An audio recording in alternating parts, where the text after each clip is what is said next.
Hi, my name is Elizabeth Pylant, and I am a student at Huntsville Bible College, and I'm also the wife of a wonderful husband.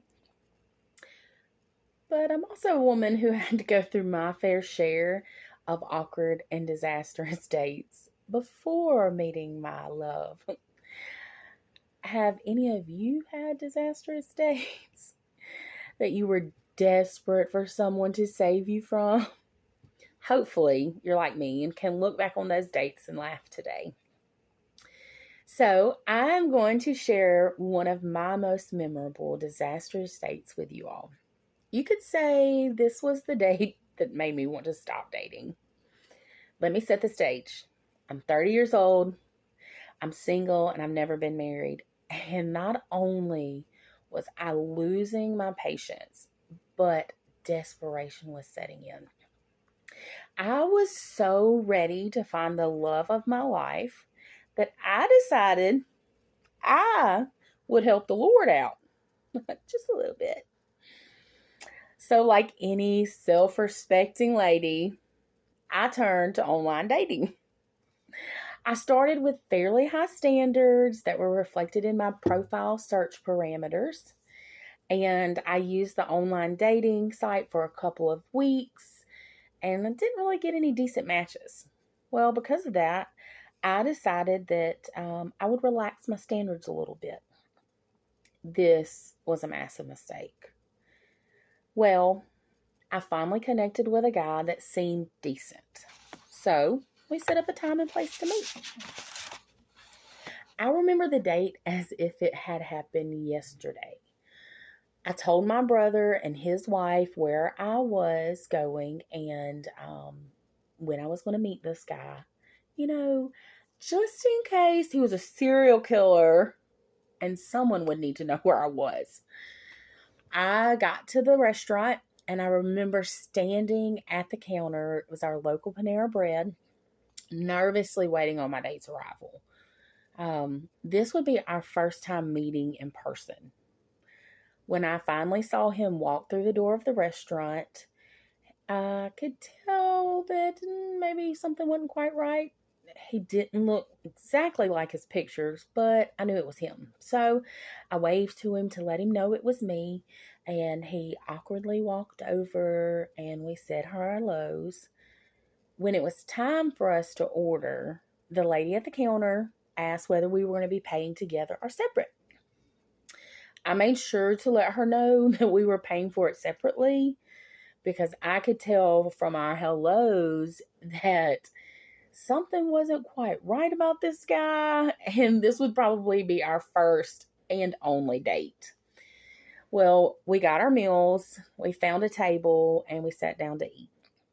Before I took my first bite, I look up to see my brother and his wife walk through the door and sit at a table to spy on me while they ate their ice cream. Well, man, did they get a show. My date, I don't even remember his name though. And I started to, get to know each other a little bit. Simple conversation.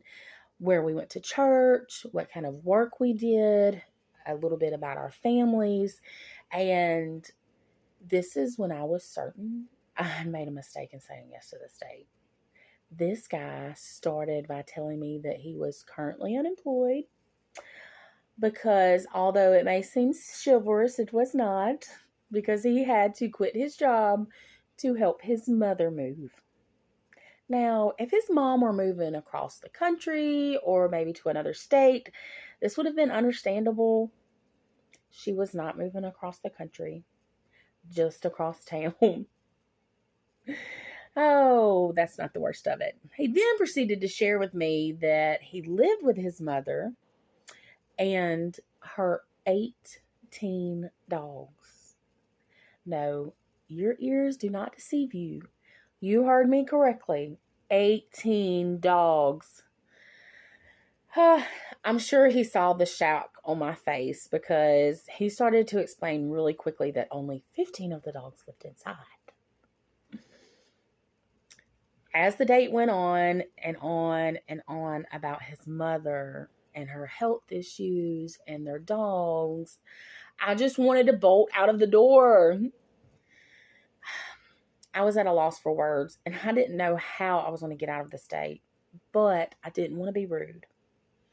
And man, was I relieved to see one of the restaurant workers start to clean the tables off and put the chairs up. I took my opportunity and I asked the worker if they were getting ready to close soon.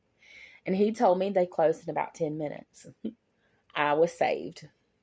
I told my date that we should probably get ready to go since the restaurant closed soon. He told me that they would have to make him leave. And I'm pretty sure he was serious. I nervously laughed like I thought, he's just kidding. I know he wasn't. Well, I started to get up anyways and put my plate in the little plate receptacle. And thankfully, he followed suit and started to prepare to leave. Finally, I was close to ending one of the worst dates I had ever been on. We made our way to the parking lot, and I walked quickly to my truck, all the while telling him to be safe, and it was nice to meet him. But I was certain not to tell him anything that would make him think that we would be on a second date. I buckled up and I headed home just as fast as I could. Of course, I took an alternate route just in case he followed me. He did not. Well, as funny as this may seem now, looking back at that terrible date, it did one thing for me. It was a great reminder to me that the Lord did not need my help in sending me a husband. I went home and I decided I would cancel my dating site membership. And in the next 3 years of waiting to meet my husband, there were times that I thought about doing online dating again. But I was reminded of my date with the man who lived with his mom and their 18 dogs. And I never got back on online dating after that. I did finally meet the love of my life in a small church in my small hometown. And we sat on the same row at church, just me and him, with 3 empty seats between us for about 6 months before we started dating. And we have now been happily married for 3 years. And I'm really glad that I finally left the matchmaking up to the Lord. Thank y'all so much for letting me share my disastrous date story and what I learned from it. And hopefully you don't have to endure your own disastrous date story. Have a good night.